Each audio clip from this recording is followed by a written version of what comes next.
بسم اللہ الرحمن الرحیم۔ دوستو السلام علیکم۔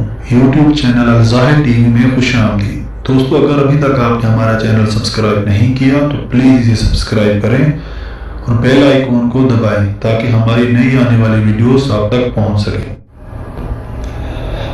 آئیے دوستو آپ کو حضرت یونس علیہ السلام کے بارے میں سناتے ہیں۔ حضرت یونس علیہ السلام شہر نینوا میں پیغمبر بنا کر بھیجے گئے۔ آپ لوگوں کو ہدایت کرتے، نیکی کی طرف بلاتے، برے کاموں سے روکتے تھے۔ آپ قوم سمود کی طرف بھیجے گئے۔ اس قوم کے لوگ بتوں کی پوجا کرتے تھے۔ جب آپ لوگوں کو حق کی طرف بلاتے اور خدا واحد پر ایمان لانے کی تلقین کرتے، لیکن لوگ آپ کی تعلیمات کا انکار کرتے اور حضرت یونس علیہ السلام سے کہتے کہ ہم تیرے خدا کو نہیں مانتے۔ اس پر آپ فرماتے کہ خدا کے عذاب سے ڈرو جو بہت سخت عذاب ہے۔ لوگ آپ کی باتیں سن کر آپ کا مذاق اڑاتے اور آپ کی راہ میں رکاوٹیں کھڑی کرتے۔ آپ نے قوم سمود کو راہ راست پر لانے کی بہت کوششیں کی، لیکن بھٹکی ہوئی قوم پر آپ کی نصیحت کا کوئی اثر نہ ہوا۔ آپ کو یقین ہو گیا کہ یہ لوگ خدا پر ایمان نہیں لائیں گے۔ آپ مایوس ہو گئے۔ مایوسی کی حالت میں آپ نے قوم سمود کی تباہی اور بربادی کے لیے بد دعا کی اور اس سرزمین سے نکل گئے۔ چلتے چلتے دریا فرات کے کنارے پہنچے تو دیکھا کہ ایک کشتی کنارے پر لگی ہے، لوگ اس پر سوار ہیں۔ ان کی دیکھا دیکھی آپ بھی اس پر سوار ہو گئے۔ جنہیں جانا تھا وہ سب سوار ہو چکے۔ کشتی لوگوں سے بھر چکی۔ اس کے بعد کشتی اپنی منزل کی طرف رواں ہوئی۔ سمندر پرسکون تھا، آسمان بھی صاف تھا، مسافر اطمینان سے بیٹھے ہوئے تھے۔ جب کشتی بیچ سمندر میں پہنچی تو دیکھا کہ آسمان پر سے بادل اٹھ رہے ہیں، پھر ہوائیں چلنے لگی۔ ہوا اچانک طوفان کی شکل اختیار کر گئی۔ سمندر میں کشتی ڈگمگانے لگی۔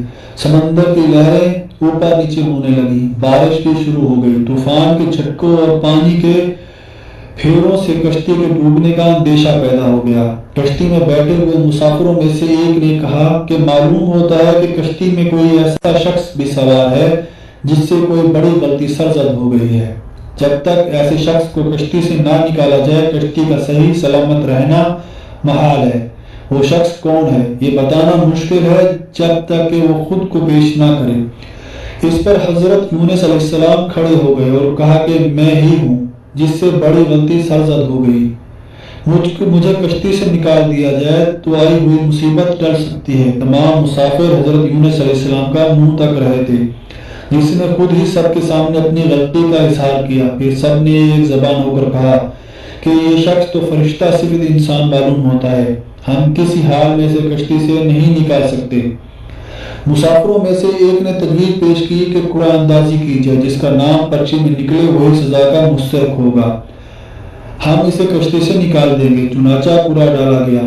پرچی میں یونس علیہ السلام کا نام نکلا۔ اس عمل سے لوگوں کو اطمینان نہیں ہوا۔ پھر قرعہ ڈالا گیا تو پھر یونس علیہ السلام کا ہی نام نکلا۔ اس طرح یہ عمل بار بار دہرایا گیا۔ ہر بار یہی ہوا۔ حضرت یونس علیہ السلام نے کہا کہ میں اپنے رب کا نافرمان ہوں، خدا کا حکم بھی یہی ہے، مجھے دریا میں ڈال دو، تمام مسافروں کی جان بچ جائے گی۔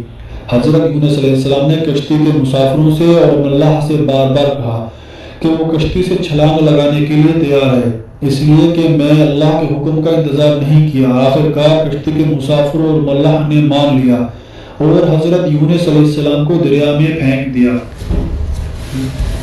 دریا میں ایک مچھلی حضرت یونس کی طرف بڑھی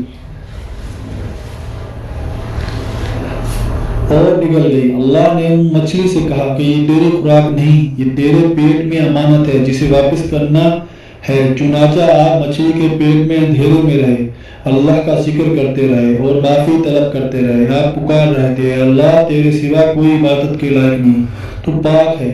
بلا شبہ میں نے اپنے ہی نفس پر ظلم کیا، میں ظالموں میں سے ہوں۔ اللہ نے آپ کی پکار سن لی۔ آپ مچھلی کے پیٹ میں محفوظ رہے۔ مچھلی نے دریا کے کنارے پر اگل دیا۔ جب آپ مچھلی کے پیٹ سے باہر آئے تو بہت کمزور اور نڈھال تھے۔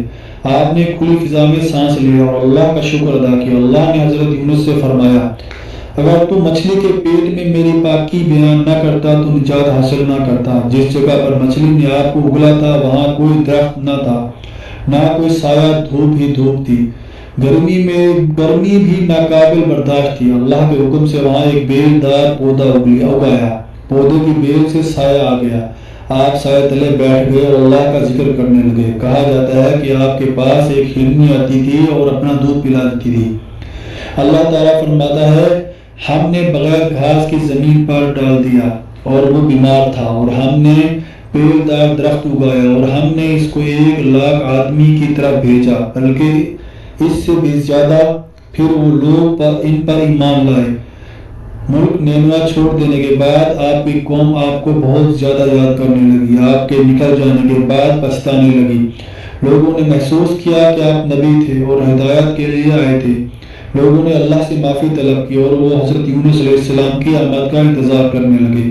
لوگوں نے اقرار کیا کہ ہم اللہ پر ایمان لائے اور اس بات پر بھی کہ یونس علیہ السلام اللہ کے بھیجے ہوئے نبی ہیں اور آپ کے لائے ہوئے پیغام پر یقین رکھتے ہیں اور یونس علیہ السلام کی تصدیق کرتے ہیں۔ اور قوم کے لوگ ایک دوسرے سے کہنے لگے کہ اگر حضرت یونس علیہ السلام ہمارے درمیان آ جائیں تو ہم سب ان کی تعظیم کرنے لگیں گے اور ان کے حکم پر عمل کریں گے۔ اللہ نے حضرت یونس علیہ السلام کو حکم دیا کہ وہ قوم کی طرف جائیں اور اللہ کا پیغام سنائیں اور انہیں برائی سے روکیں، نیکی کی طرف بلائیں، لوگوں کو آپس میں ایک دوسرے سے اچھا سلوک کرنے کی تلقین کریں۔ چنانچہ اللہ کے حکم پر جب آپ اپنی قوم کی طرف لوٹ آئے تو قوم نے خوشی اور مسرت کا اظہار کیا۔